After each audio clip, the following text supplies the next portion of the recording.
Good afternoon and welcome to Tortilla Talk. I'm your host Dylan, and with me today is Troy in Dallas. Troy, how you doing? Man, I'm pumped. Football's back, baby. I'm doing great. Yeah, I couldn't have said it better myself. Dallas, it's always good to get some football in, right? Yeah, it always feels like a lifetime between the end of last season and the start of a new. I'm just so thankful it's finally here. Yeah, and guys, what a start. We had just a little appetizer of some football with week 0, but man, did it not disappoint. The dogs were definitely barking this week, guys, as every underdog covered, and we'll start with the Florida State and Georgia Tech game. Dallas, I'll go ahead and throw it to you. I mean, a 24-21 finish, Georgia Tech edging out Florida State. What a crazy game, man. Yeah, I think that was really interesting in just the aspect of the expectations that the that Florida State had coming into here. I mean, Georgia Tech just manhandled them up and down the field on the line of scrimmage. It was really impressive. Yeah, really going to be interesting to see how the ACC plays out with Clemson playing Georgia next week. You could have the two top dogs in that conference getting losses in the first week. And hopefully the Big 12 can hold our ground and take care of business week ones. But, yeah, really crazy set of games across the slate. Yeah, and Troy, with all the talent on Florida State, I know there was a lot of turnover versus last year, but a lot of people still think they should have handled business pretty comfortably. But it seems like no matter what, DJU just can't succeed wherever he goes. Yeah, I think that was my biggest takeaway from that. I mean, maybe he was treated wrong at Clemson. I don't know, but obviously he got out of there and went to Oregon State shortly after that. And they had a pretty sharp season, but I don't know. He never blew me away. And even in this game, same thing. When they needed him most, he just couldn't get the job done. And while he completed his passes, it just never felt great. And it wasn't great, right? Because they lost. And even with their running backs too, outside of the one big run that I don't know how to say his last name, but Toffoli had, like 28-yard touchdown. That was about it. And Georgia Tech just showed on the defensive line that they could keep up with them, and that's something probably FSU wasn't expecting. And so I don't think they were ready for that. I will say in the first half, it looked like it was going to be an explosive game. And I don't know if that's the first 10 plays, right? They're scripted. You know what you're going to do. You know what you're going to get. And so both teams score right after that, or for those 10 plays. But after that, slowed down quite a bit. And so I don't know if that was something relative to the talent. It was raining a decent amount too. Obviously, it's in Ireland as well. So big game, lots of people there. So maybe it was nerves, but it just stopped clicking after that. And so I thought that was pretty interesting too. Yeah, and I'm glad you talked about the running game because a lot of people were talking about how they just expected Florida State to run all over Georgia Tech, but in reality, it became Georgia Tech looking like the much more physical team. Dallas, you kind of have to feel, and I know we always take maybe a little too much out of week 1, get a little too hyped. Yeah, Florida State was probably overhyped coming in, but I mean, this Georgia Tech team does, I mean, got to be comfortable saying that they could be a bowl team after this performance, right? Yeah, absolutely. I mean, I don't know like what you can take away from a game in Ireland. I know there's a lot of other factors going on in that kind of game, but I mean, just at the line of scrimmage where a lot of games are won and lost, Georgia Tech looks like they've got the dudes to do some damage in the ACC, especially a weak ACC this year. And yeah, if I'm Florida State, I'm a little worried because that stat at halftime where DJ had -1 air yards on the game was pretty insane. So it'll be interesting to see what they do. But with that kind of offense, they're not going to be able to hang with some people. I do want to touch on that point that Dallas had because I was, I watched the game, but I my wife was out yesterday, and so I had my daughter by myself, and there were times when I looked up and I was like, man, FSU's defense looks good, and then I would look up and I was like, oh man, Georgia Tech's on defense right now, and so they were definitely swarming, and yeah, you couldn't get anything going down the field. It was people making plays. It wasn't DJU throwing that ball down the field. Yeah, and I'm glad, Dallas, you kind of talked about the ACC being a little weak. We'll get further into that maybe with a game that we'll talk about a little bit later. But yeah, Georgia Tech definitely getting a big win in week 0. Almost wanted to say week 1 there. But it's definitely a great way to start the season for them. And Florida State, not the best way to start. Clemson has to be a little happy. Miami's probably a little happy to see that happen. But we'll go ahead and jump on to the next game, Montana State, New Mexico. What a crazy comeback here. As you have one of the best FCS teams playing an FBS team, Bronco Mendenhall now coaching New Mexico. Some terrible dropped passes at the end of the game for New Mexico. Dallas, I'll kind of go ahead and throw it over to you. I mean, I know it's FCS, FBS, but I mean, you're up that big. If you're New Mexico, you feel like you just have to get it done, right? Yeah, and especially being against, I know it's a different caliber FCS team than a lot of guys, but you got to think that you've at least got the dudes to, run some clock and get out of there, even if you got to play conservatively at that point. But yeah, that was quite the collapse.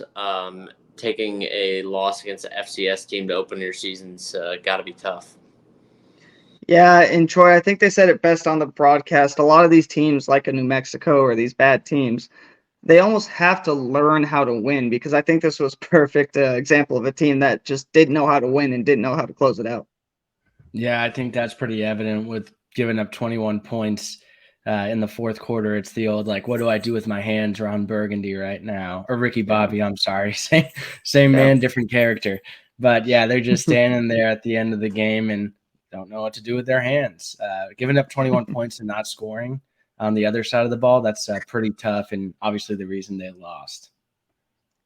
Yeah, and there's not any expectations for New Mexico this year. Obviously, they were double-digit underdogs in the game, right? But still, when you're up by that much, you just feel like you should obviously take that game. But Troy, speaking of different characters, same man, Dallas was talking about a weak ACC, so I'll go ahead and jump into another team, weak ACC, SMU. Wow, welcome to the ACC. I think the ACC is probably looking at them going, what did we do, guys? Because they played against Nevada, and man, talk about another game where a team just threw it away. Nevada was up pretty much the whole game, ended up falling 29-24.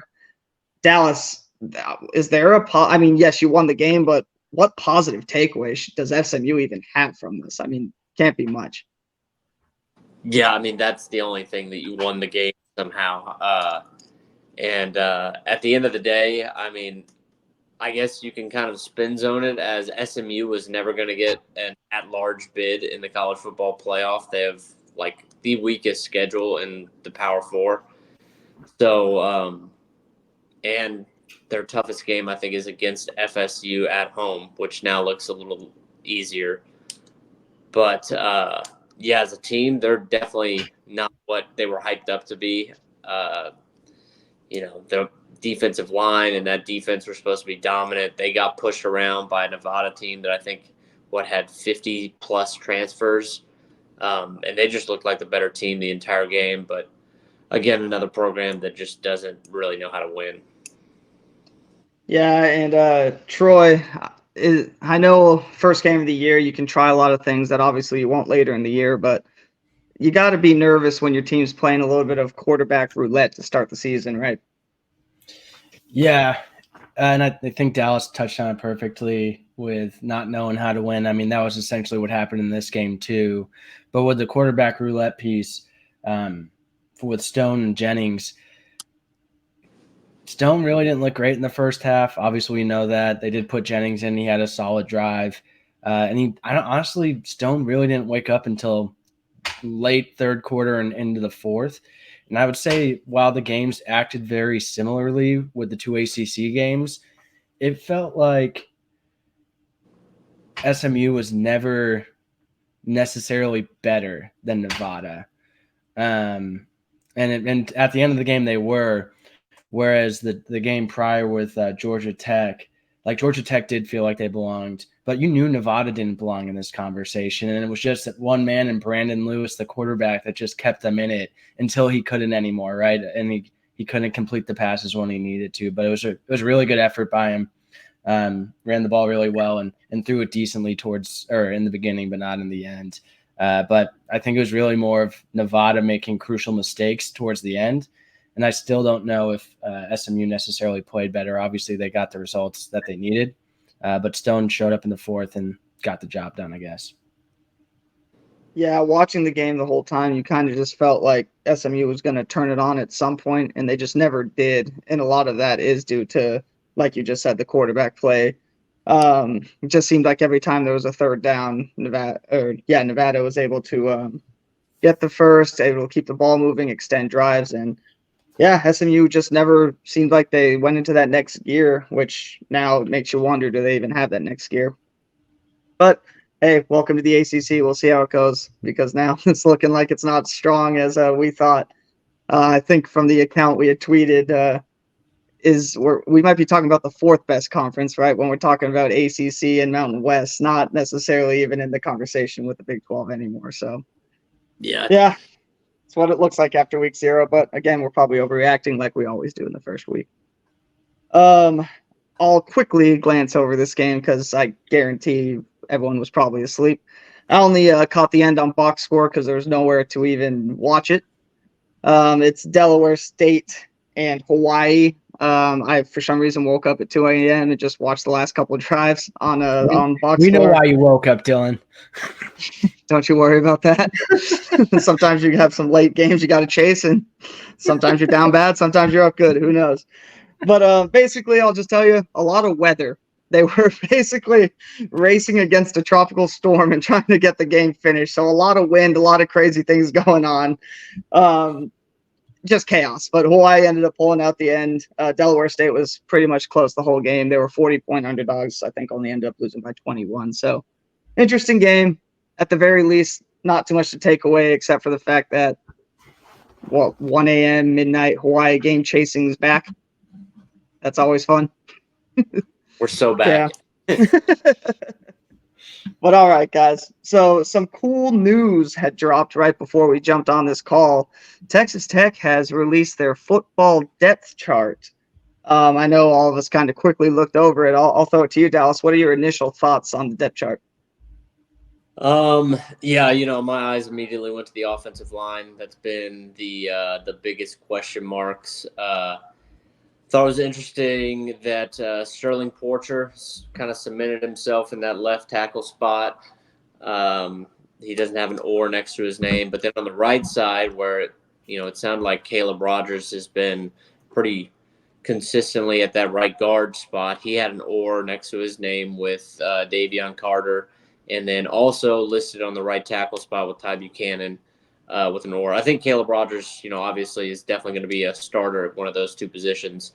It's just, I guess, is Davion Carter the better guard or is Ty Buchanan the better right tackle? So we'll see. I liked Carter in the portal. I kind of want to see him get some playing time. I think he had like 600 plus snaps last year and didn't commit a penalty, which is music to my ears. Mm-hmm. But yeah, there's some interesting stuff. We saw Micah at the backup Y receiver behind Caleb Douglas.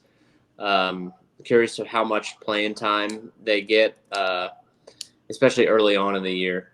I think, by the time hopefully Micah and Caleb maybe are splitting duties more. And then I'll let Troy talk more about the tight end position. I think he's got some thoughts on that. But Mason Tharp, tight end 1 after going out and getting the top tight end in the portal was really interesting. Yeah, Troy, jump in. That definitely does stand out a little bit. No, and we obviously talked about this before, but I think actually in the last 2 podcasts, both of y'all touched on the tight end position. Dylan, I think you said we had 3 of the top 45 tight ends in the nation from a list that you saw.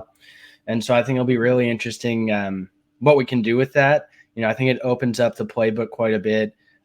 in formations, especially with Taj Brooks too, right? And going double tight end or what that looks like. And so it'll be really interesting. I think we'll be able to do a variety of things on the offensive side of the ball that we weren't able to do last year. And each tight end offers a different, trait that they bring to the table that will be really cool to see as well. So I'm super excited for that.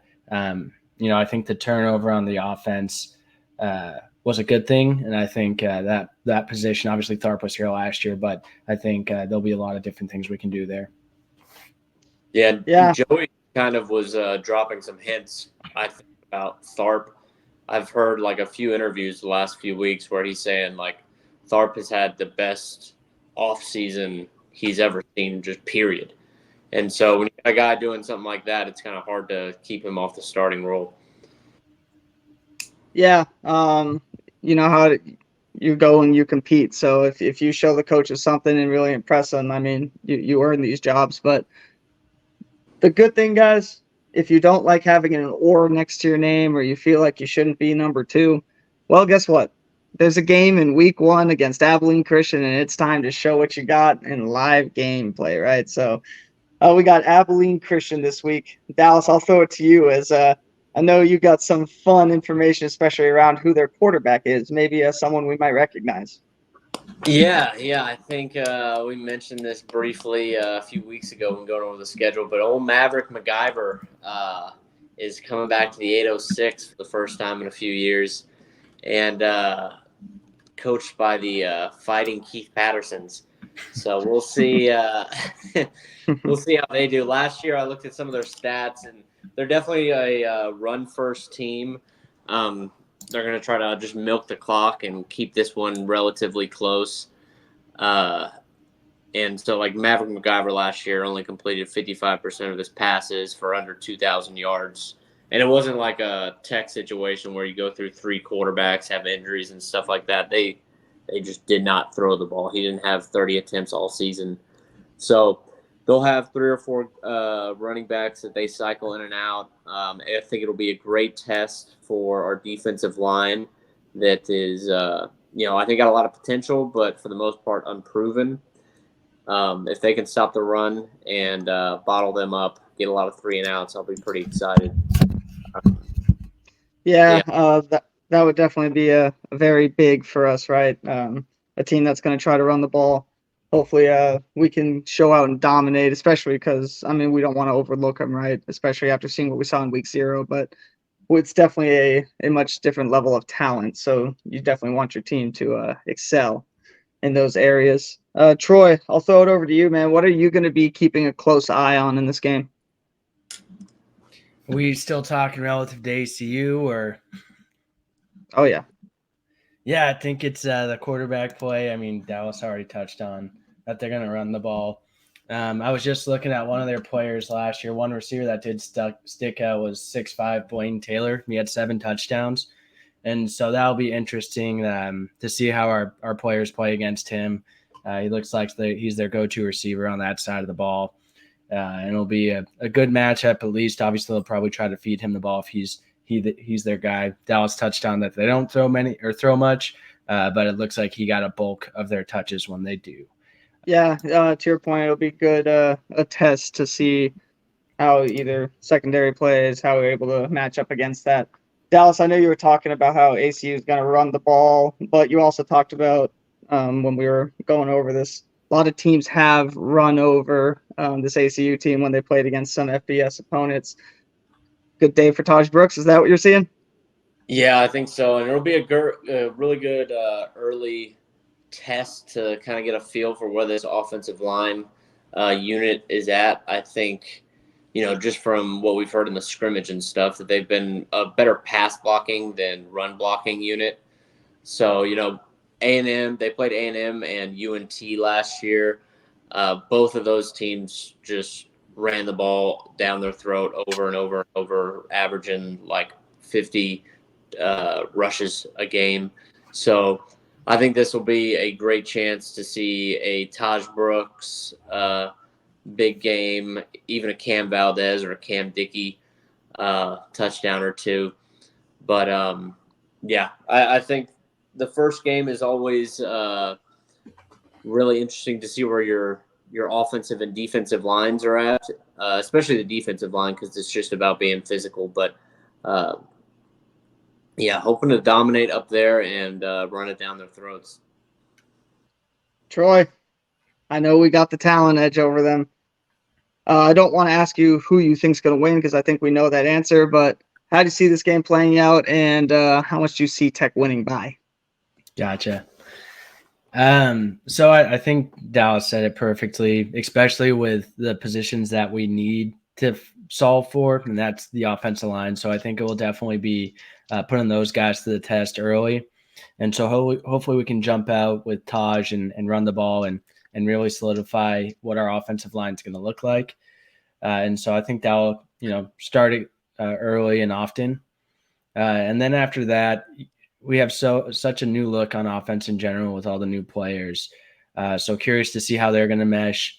I think we could see some big plays. We didn't get to see too many electrifying plays last year, and so hopefully we'll get a couple of those. I think if week 0 taught us anything, it's not to take any opponent lightly. But with that being said, I think we'll win 75-17. Yeah, we're not taking anyone lightly. That's a lot of points. What about you, Dallas? What do you see? How much do we win by? I was going to say this is going to be a lower scoring game just because both teams, I think, are really going to pound the ball and drain some clock. I'm going to say it's 55-6 for a final score. Lower scoring, we still drop a 50 burger. Well, okay, it's still ACU, but I don't think that they're going to be able to stop us very much. But we're going to have some longer, 10, 12 play drives, or we just chip away 6, 7, 8 yards of carry with Taj.